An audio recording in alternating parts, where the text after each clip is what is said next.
Thank you so much for watching this performance of Tourmaline. I wanted to give you a couple of things to watch out for as you're practicing to hopefully help elevate your performance to the next level. The first thing I want to mention is the tempo of the piece. So even though the metronome marking stays the same at 120 beats per minute, the meter changes. So at the beginning, we start out in 2/4, where the eighth note stays the same throughout, and the quarter note is where the 120 beats per minute is related to. When we get to, measure 33, the 6/8, 120 beats per minute is still the relation that we need to keep with our metronome. However, that becomes the speed of the dotted quarter. So instead of 1 and 2 and 3 and 4 and, it's 1, 2, 3, 4, 5, 6, 1, 2, 3, 4, 5, 6, 1, 2, 3, 4, 5, 6. So it's going to speed up in relation to the speed of the eighth note before. And then as we exit the 6/8 into the 3/4, instead of the dotted quarter being 120 beats per minute, we go back to the quarter note being 120 beats per minute. So it slows down significantly as far as 1, 2, 3, 4, 5, 6, 1, 2, 3, 4, 5, 6, 1 and 2 and 3 and 1 and 2 and 3.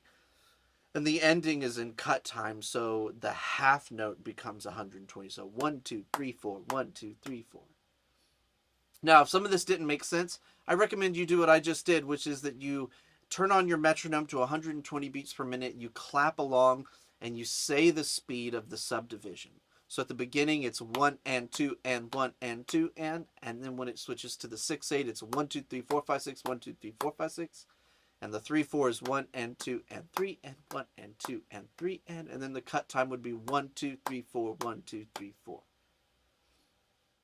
Another challenge that we face in this piece of music is the sticking. Now the composer gives us a couple of places where he recommends the sticking, and those are great stickings to choose. However, beyond that, you have to determine whether you want to stick to an alternating sticking or a natural sticking. Now I chose to do natural sticking, where I always played my 5 strokes off of the right hand. But honestly, we should be able to do it either way. And I know that's going to create a challenge depending on which one you're more comfortable with and which one you're not comfortable with.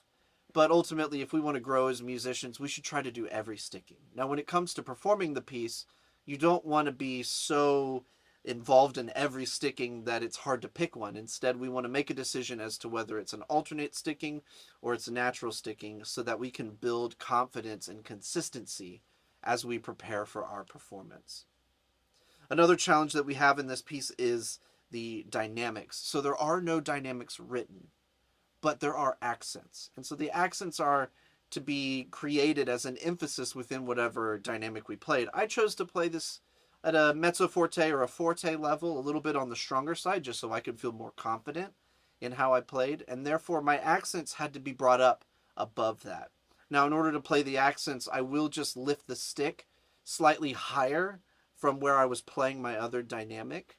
And I also want to do that as opposed to creating more force behind the stroke, so that I don't cause any damage and I don't cause any tension to my hand or to my arm.